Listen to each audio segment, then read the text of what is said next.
Hello friend, नमस्कार। मैं दिनेश शर्मा। आज एक काम की बात जो धर्म चर्चा है उस पे है।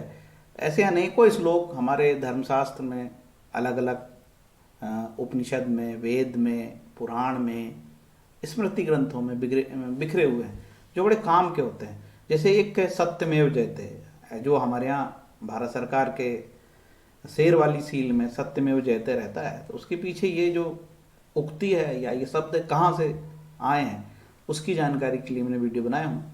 कई बार कंपटीशन में भी पूछा जाता है, यूपीएससी या पीएससी में, स्टेट लेवल के कोई भी कंपटीशन में, कि सत्यमेव जयते ये शब्द कहाँ से लिया गया है। तो ये भाई मुंडकोपनिषद के तृतीय मुंडक के प्रथम खंड के श्लोक 6 से लिया गया है। ठीक है, मुंडकोपनिषद तृतीय मुंडक प्रथम खंड के श्लोक नंबर 6।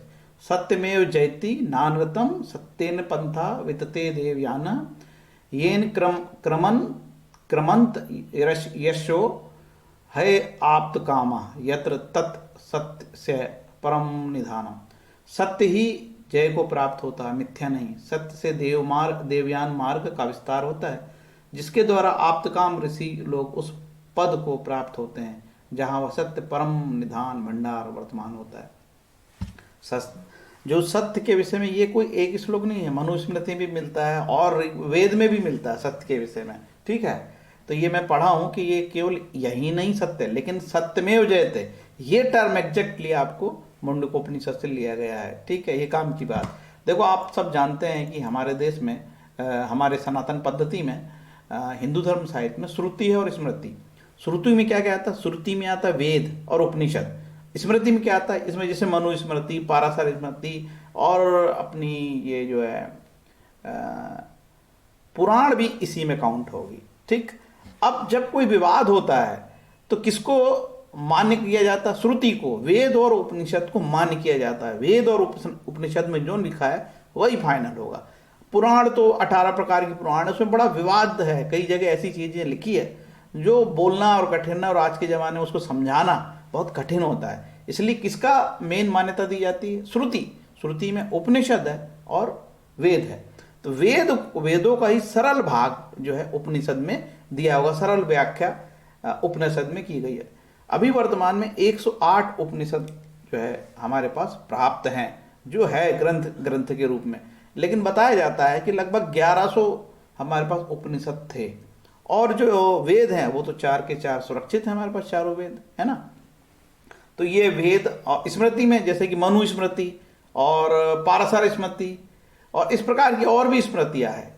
ठीक है, तो उसको स्मृति बोलते हैं। वो किसी एक पर्टिकुलर ऋषि का जो मत उसमें है। और ये वेद जिसको अपरुषेय बोलते हैं, कहते हैं कि भैया वेद भगवान के द्वारा है, भगवान ने ही इसको जन्म दिया, इस तरीके की बातें। ठीक है, अब ये मैंने बता दिया आपको कि सत्यमेव जयते कहाँ से आया है। सत्यमेव जयति नानृतम, सत्य की ही जय होती है भैया, झूठ की नहीं होती है। सत्य के विषय में एक श्लोक और आया है। वो जो श्लोक है वो ऋग्वेद का है। सुगा ऋतस्य पंथा, ये ऋग्वेद का 8:31-13 में है। सत्य का मार्ग सुख से गमन करने योग है, सरल है। सत्य के मार्ग के विषय में ये तारीफ हुई है। और इसके बाद ऋग्वेद में एक और श्लोक सत्य को लेके आया है। ऋतस्य पंथा ना तरंती दुष्कृत, सत्य के मार्ग को दुष्कर्मी पार नहीं कर पाते। सत्य के मार्ग को दुष्कर्मी पार नहीं कर पाते। ठीक है, इसको मैंने लिखा नहीं हूं, ठीक है, लेकिन ये मैंने बताया आपको। मैं कोशिश करता हूं कि छोटे छोटे रूप से ऐसे श्लोक जो बड़े काम के हैं और रेफरेंस में काम भी आते हैं इसको देंगे, क्योंकि बड़े वीडियो लोग देखते नहीं हैं, इसलिए मैं ये छोटी छोटी चीज आपके सामने प्रस्तुत कर रहा हूं। और यदि आप अच्छा लगे और इस प्रकार की ये सीरीज आपको अच्छी लगे तो आप इसमें बताइए कि भैया बढ़ते रहेंगे आगे। और ना भी लगे अच्छा तो हमें क्या फर्क पड़ रहा है, हम तो बताएंगे।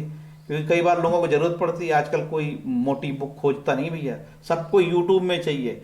कैसे खाना बनाना है यूट्यूब में, कैसे पढ़ना है, सब कुछ यूट्यूब में है। उसी क्रम में हम ये आपको यूट्यूब में वीडियो दे रहे हैं। निश्चित रूप से जैसे कि हम जब गूगल में जाते हैं तो हमको देखते हैं कि यार विदेश के कौन कौन से म्यूजिक सिस्टम है, तो उसमें सब रहता है। लेकिन भारत का हम देखते हैं तो बहुत लिमिटेड मिलता है, क्योंकि हम लोग गूगल में डालते नहीं अपनी काम की चीजें।